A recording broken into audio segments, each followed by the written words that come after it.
My buddy Derek got one because he saw a TikTok of a Belgian Malinois catching a guy mid-air in what looked like a full Olympic long jump and thought, that's the dog I want. Derek lives in a one-bedroom apartment in Austin, works hybrid 3 days a week, and the most physically demanding thing in his daily routine is the parking garage stairs. He returned the dog 11 weeks later, not because the Malinois was broken, because it was completely, horrifyingly normal for what it is. And Derek had no framework for what that actually meant day to day. I'm not going to be diplomatic about this breed because everyone else already is, and it's not working. The number of Malinois in shelters right now, breed-specific rescues at capacity, handlers turning dogs away because there's no space. That's the consequence of 1,000 Dereks watching one cool video and not getting the full picture first. So, here's the full picture. The Belgian Malinois weighs between 45 and 65 pounds depending on whether you've got a male or female, and that number is genuinely deceiving. You look at them and you think, okay, mid-sized dog, manageable. Then you watch one work for 30 seconds and you understand that weight is pure, purposeful muscle organized around a brain that does not stop. They were developed in the city of Malines, Belgium. Shepherds bred them for endurance, precision, and an almost obsessive work ethic. The original purpose was livestock herding across long distances in cold weather, all day, every day, for years. That's the genetic programming running underneath whatever name you give it and whatever collar you put on it. You don't train that out. You work with it or you suffer it. The energy conversation is where most owners get fooled early. People hear high energy and they think, okay, more walks, longer runs, dog park twice a day. I've watched people burn themselves out trying to physically tire a Malinois and the dog just doesn't get tired. Not the way other dogs do.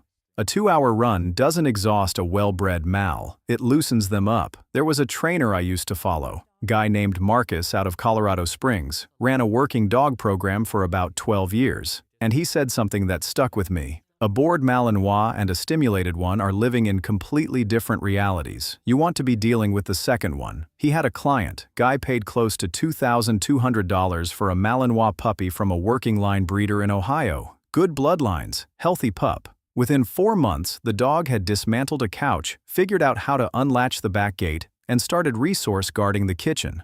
Not because it was aggressive by nature, because it had nowhere to put itself. That's the thing that doesn't make the TikTok edits. Malinois don't misbehave because they're mean. They misbehave because they're running a mental load that your average household has absolutely no channel for. And they bite. I want to be specific here because people soften this and they shouldn't. Malinois puppies have a prey drive that kicks in hard and early, and their bite isn't the clumsy mouthing of a lab puppy. It's intentional, fast, and it leaves marks. If you don't start bite inhibition training within the first few weeks and stay consistent with it through month 6, you're not correcting a habit anymore. You're fighting instinct. Adult Malinois that were allowed to bite freely as puppies are the ones landing people in emergency rooms. That's not a scare tactic. That's what happens when a working line dog with a 35-pound per square inch grip gets told the rules don't apply to it. Training costs are real, and you need to hear actual numbers. A solid obedience foundation with a trainer who actually knows working line dogs, not just a basic PetSmart class, runs between $150 and $300 per session in most mid to large American cities. You will need more than one. If you're serious about sport work, Schutzhund Club memberships average around $600 to $1,200 a year, plus trial entry fees, plus equipment. This isn't a dog you raise on YouTube tutorials and good intentions. That's a disaster recipe, and the rescues will tell you the same thing. Health-wise, honestly, they're one of the cleaner breeds genetically. You're not dealing with the spinal catastrophe of a dachshund or the breathing problems of a Frenchie. Hips are generally better than German Shepherds, which is notable. What you do watch for is elbow dysplasia. It's more common in the breed than most owners know going in. And progressive retinal atrophy, which is an eye condition that can appear in middle age. Lifespan runs 14 to 16 years, and that's not a small number when you do the math. You are committing to 1.5 decades of daily structured activity, consistent training, and genuine engagement with an animal that will notice if you slack off. They always notice. The loyalty is something I don't want to undersell, because it's real, and it's almost disorienting the first time you experience it. Malinois bond hard.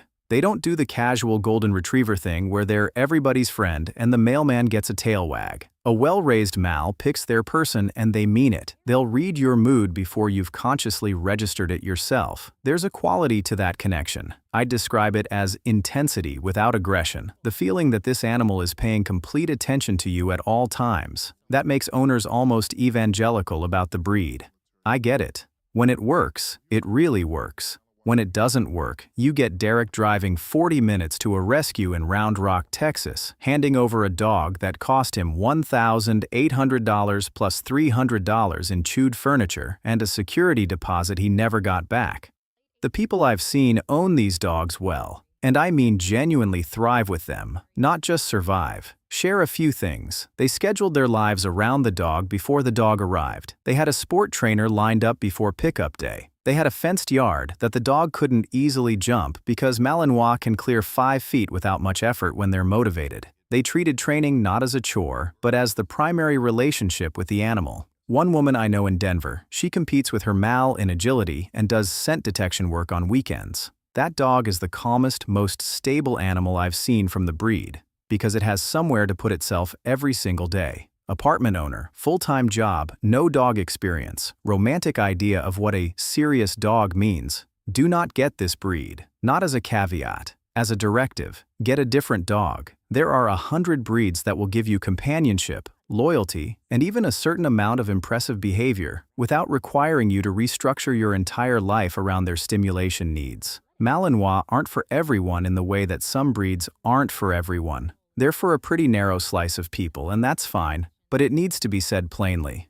Derek got a beagle 6 months after the Malinois, took it to the park, fed it treats, let it sleep on the couch. He sends me pictures sometimes. Dog looks relaxed. Derek looks relaxed. The Malinois, last I heard, is working search and rescue in Colorado. It doesn't know Derek existed.